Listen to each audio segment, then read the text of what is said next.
ಈಗಾಗಲೇ ಕಾವೇರ್ತಾ ಇದೆ ಬಾಗಲಕೋಟೆ ಕ್ಷೇತ್ರದ ಉಪಚುನಾವಣೆ. ಮೇಟಿ ಕ್ಷೇತ್ರದ ಪ್ರಾಬಲ್ಯಕ್ಕಾಗಿ ಕೈನಲ್ಲಿ ಪೈಪೋಟಿ ಈಗಾಗಲೇ ಶುರುವಾಗಿದೆ. ಜಿಲ್ಲಾಧ್ಯಕ್ಷರಾಗಿರುವಂತಹ ಎಸ್.ಟಿ. ನಂಜನ್ನಯ್ಯ ಮಠ ನೇತೃತ್ವದಲ್ಲಿ ಸಭೆ ಕೂಡ ನಡೀತಾ ಇದೆ. ಮೇಟಿ ಕುಟುಂಬದಲ್ಲಿ ಯಾರಿಗೆ ಟಿಕೆಟ್ ಕೊಡಬೇಕು ಅಂತ ಹೇಳಿ ಈಗಾಗಲೇ ಚರ್ಚೆ ಶುರುವಾಗಿದೆ. ಮೇಟಿ ಇಬ್ಬರು ಪುತ್ರರು ಪುತ್ರಿಯರ ಪ್ರತ್ಯೇಕ ಕರೆದು ಮಾತುಕತೆ ನಡೆಸ್ತಾ ಇದ್ದಾರೆ. ಮೇಟಿ ಕುಟುಂಬದಲ್ಲಿ ಒಬ್ಬರಿಗೆ ಟಿಕೆಟ್ ಘೋಷಣೆ ಸಾಧ್ಯತೆ ಇದೆ.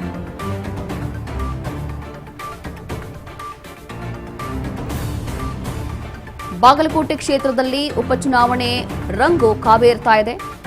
ಮೇಟಿ ಕ್ಷೇತ್ರದ ಪ್ರಾಬಲ್ಯಕ್ಕಾಗಿ ಕಾಂಗ್ರೆಸ್ನಲ್ಲಿ ಈಗಾಗಲೇ ಪೈಪೋಟಿ ಆರಂಭ ಆಗಿದೆ. ಜಿಲ್ಲಾಧ್ಯಕ್ಷರಾಗಿರುವಂತಹ ಎಸ್.ಟಿ.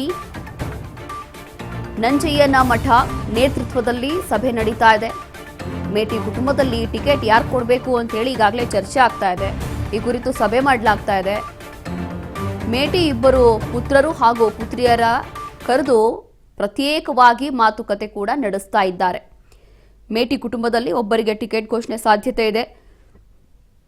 ಹಾಗಾಗಿ ಈ ಒಂದು ಟಿಕೆಟ್ ಯಾರಿಗೆ ಘೋಷಣೆ ಆಗಬೇಕು, ಯಾರಿಗೆ ಟಿಕೆಟ್ ಕೊಡಬೇಕು ಅನ್ನುವಂಥದ್ದು ಇಲ್ಲಿ ದೊಡ್ಡ ಪ್ರಶ್ನೆ ಇರುವಂಥದ್ದು. ಹಾಗಾಗಿ ಆ ಒಂದು ಉಪಚುನಾವಣೆಗೋಸ್ಕರ ಒಂದು ಕಡೆ ತಯಾರಿ ನಡೀತಾ ಇದೆ, ಮತ್ತೊಂದು ಕಡೆ ಪೈಪೋಟಿ ಕೂಡ ನಡೀತಾ ಇದೆ.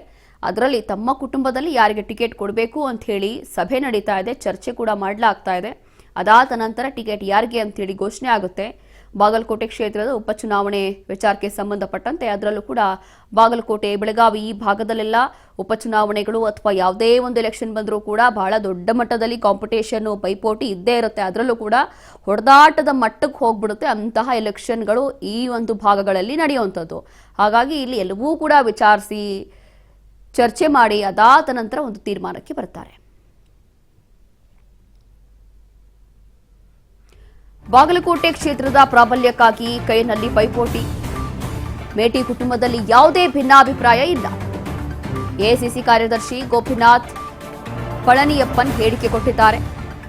ಎಲ್ಲರೂ ಒಗ್ಗಟ್ಟಾಗಿ ಶೀಘ್ರವಾಗಿ ಅಭ್ಯರ್ಥಿಯನ್ನ ಘೋಷಿಸ್ತೀವಿ.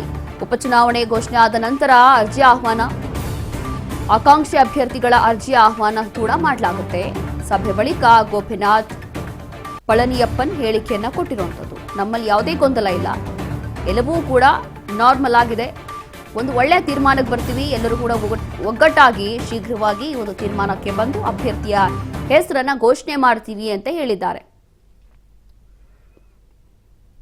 आज हमारा बागलकोट का बाई इलेक्शन का प्रिपरेटरी मीटिंग हमारा डीसीसी प्रेसिडेंट का प्रेसिडेंटशिप में आज हम किया। मीटिंग में सब कार्यकर्ता लोग आपका बात रखा। ये प्रिपरेटरी का मीटिंग है। आने वाला मार्च 1 को हम BLA2 का ट्रेनिंग प्रोग्राम रखा है और सब कार्यकर्ता को, पब्लिक को एआईसीसी तरफ से और केपीसीसी तरफ से आज शिवरात्रि का शुभकाम बता रहा हूं और आप सब लोग को मालूम है। ಇದೇ ವಿಚಾರಕ್ಕೆ ಸಂಬಂಧಪಟ್ಟಂತೆ ಮತ್ತಷ್ಟು ಮಾಹಿತಿಯನ್ನ ಕೊಡ್ತಾರೆ ನಮ್ಮ ಪ್ರತಿನಿಧಿ ಮುರುಗೇಶ್ ಹಳ್ಳಿ. ಮುರುಗೇಶ್, ಇಲ್ಲಿ ಒಂದು ಕಡೆ ಉಪಚುನಾವಣೆ ತಯಾರಿ ನಡೀತಾ ಇದೆ, ಯಾವ ರೀತಿಯಾಗಿ ತಯಾರಿ ಇವರು ಮಾಡ್ಕೊಂಡಿದ್ದಾರೆ, ಅದಾದ ನಂತರ ಯಾರಿಗೆ ಟಿಕೆಟ್ ಘೋಷಣೆ ಆಗ್ಬೋದು?